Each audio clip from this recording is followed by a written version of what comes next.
Aloha, beautiful sisters and brothers, citizens of planet Earth. Welcome to my altar. I'm going to open this reading with a little yang energy. All those beautiful divine masculines and us beautiful divine feminines, balancing the feminine and the masculines in our own psyche, in our own body. It's another beautiful day to give all praise and glory to Yeshua. Thank you for coming to this earth and dying for the sins of mankind, because there are many. So I opened a book today that I haven't tapped into for a few years. It's called A Course in Miracles. And the interesting thing about this book is there was a couple atheist scientists who started channeling Jesus, and they become believers after this book was created, and their experience that they went through. So when I opened this book this morning, I opened to page 592. At the top it's titled The Undoing of Fear, and part 2 is Reversing Effect and Cause. So this is going to take me a minute, because I'm just going to warn you, this is a mind twister and a tongue twister. So I'm going to do my best to read this clearly to you. So reversing effects and cause. Without a cause, there can be no effects, and yet without effects, there is no cause. A cause is made by its effects. The Father is a father by his Son. Effects do not create their cause, but they establish its causation. Thus, the Son gives fatherhood to his Creator and receives the gift that he has given him. It is because he is God's Son that he must also be a father who creates as God created him. The circle of creation has no end.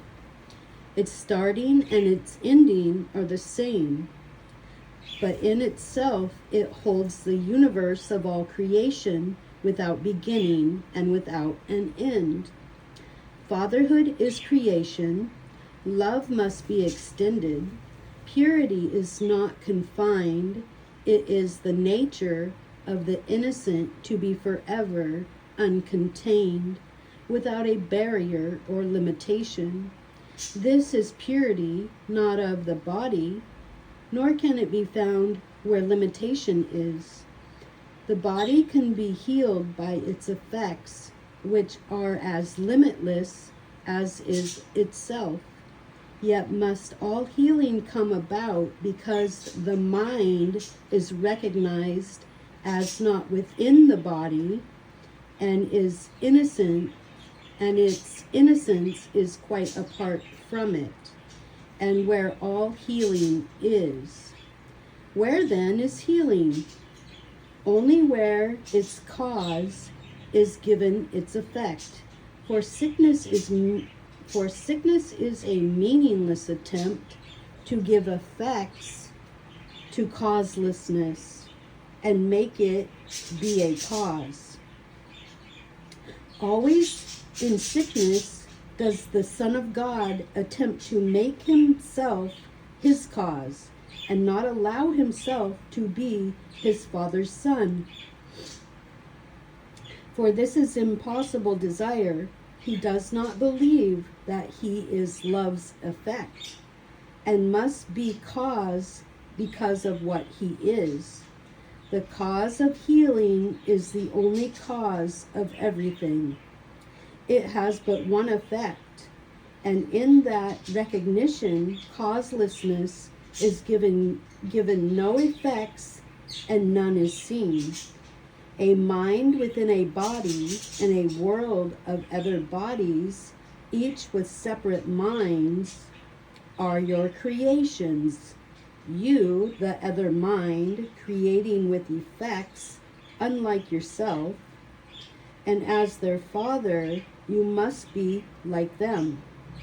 Nothing at all has happened, but that you have put yourself to sleep and dreamed a dream in which you were an alien to yourself and but a part of someone else's dream. The miracle does not awaken you, but merely shows you who the dreamer is. It teaches you there is a choice of dreams while you are still asleep. Depending on the purpose of your dreaming, do you wish for dreams of healing or for dreams of death? A dream is like a memory in that it pictures what you wanted shown to you. An empty storehouse with an open door holds all your shreds of memories and dreams. Yet if you are the dreamer, you perceive this much at least. You have caused the dream and can accept another dream as well. But for this change in content of the dream, it must be realized that it is you who dreamed the dreaming that you do not like. It is but an effect that you have caused, and you would not be cause of this effect. In dreams of let me flip the page here. Tiny little pages. In dreams of murder and attack, you are the victim in a dying body slain. But in forgiving dreams, is no one asked to be the victim and the sufferer? These are the happy dreams, the miracle exchanges for your own. It does not ask you to make another, only that you see you made the one you would exchange for this. This world is causeless, as is every dream that anyone has dreamed within the world. No plans are possible, and no design exists that could be found and understood. What else could be expected from a thing that has no cause? Yet if it has no cause, it has no purpose. You may cause a dream, but never will you give its real effects, for that would change its cause, and it is this you cannot do. The dreamer of a dream is not awake, but does not know he sleeps. He sees illusions of himself as sick or well, depressed or happy, but without a stable cause, without guaranteed effects. The miracle establishes you dream a dream and that its content is not true. This is a crucial step in dealing with illusions. No one is afraid of them when he perceives he made them up. The fear was held in place because he did not see that he was author of the dream and not a figure in his dream. He gives himself the consequences that he dreams he gave his brother. And that's kind of like you reap what you sow. And it is but this the dream has put together and has offered him to show him that his wishes have been done. Thus does he fear his own attack, but sees it at another's hands. As a victim, he is suffering from its effects, but not their cause. He authored not his own attack, and he is innocent of what he caused. The miracle does nothing but to show him that he has done nothing. What he fears is cause without the consequences that would make it cause, and so it never was. The separation started with the dream the father was deprived of his effects and powerless to keep them since he was no longer their creator. In the dream, the dreamer made himself But what he made has turned against him, taking on the role of its creator as the dreamer had. And as he hated his creator, so the figures in the dream have hated him. His body is their slave, which they abuse because the motives he has given it have they adopted as their own, and hate it for the vengeance it would offer them. It is their vengeance on the body which appears to prove the dreamer could not be the marker of the dream. Effect and cause are first split off. Effect and cause are first split off, and when reversed, so that effect becomes a cause, the cause effect. This is the separation's final step, with which salvation, which proceeds to go the other way, begins. The final step is an effect of what has gone before, appearing as cause. The miracle is the first step in giving back to cause the function of causation, not effect.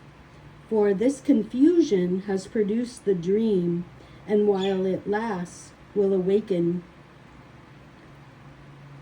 And while it lasts, will awakening be feared, nor will the call to awakening be heard, because it seems to be the call to fear. Like every lesson that the Holy Spirit requests you to learn, the miracle is clear. It demonstrates what He would have you learn and shows you its effects are what you want. In His forgiving dream are the effects of your undone and hated enemies perceived as friends with merciful intent. Their enmity is seen as causeless now because they did not make it, and you can accept the role of the maker as their hate because you see that it has no effects. Now you are freed from this much of the dream. The world is neutral, and the bodies that still seem to move about as separate things need not be feared, and so they are not sick. The miracle returns the cause of fear to you who made it, but it also shows that having no effects is not cause, because the function of causation is to have effects. And where effects are gone, there is no cause. Thus the body healed by miracles, because they show the mind made sickness and employed the body to be a victim or effect of what it made. Yet half the lesson will not teach the whole. The miracle is useless if you learn that the body can be healed, for this is not the lesson it was sent to teach. The lesson is the mind was sick, and through the body, the lesson is the mind was sick, that though the body could be sick, projecting out its guilt caused nothing and had no effects. This world is full of miracles. They stand in shining silence next to every dream of pain and suffering, of sin and guilt. They are the dream's alternative, the choice to be the dreamer rather than deny the active role in making up the dream.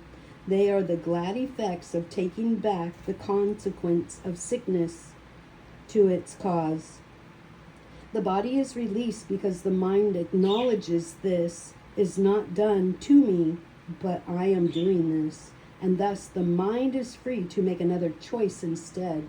Beginning here, salvation will proceed to change the course of every step in the descent to separation, until all the steps have been retracted, the ladder gone, and all the dreaming of the world undone.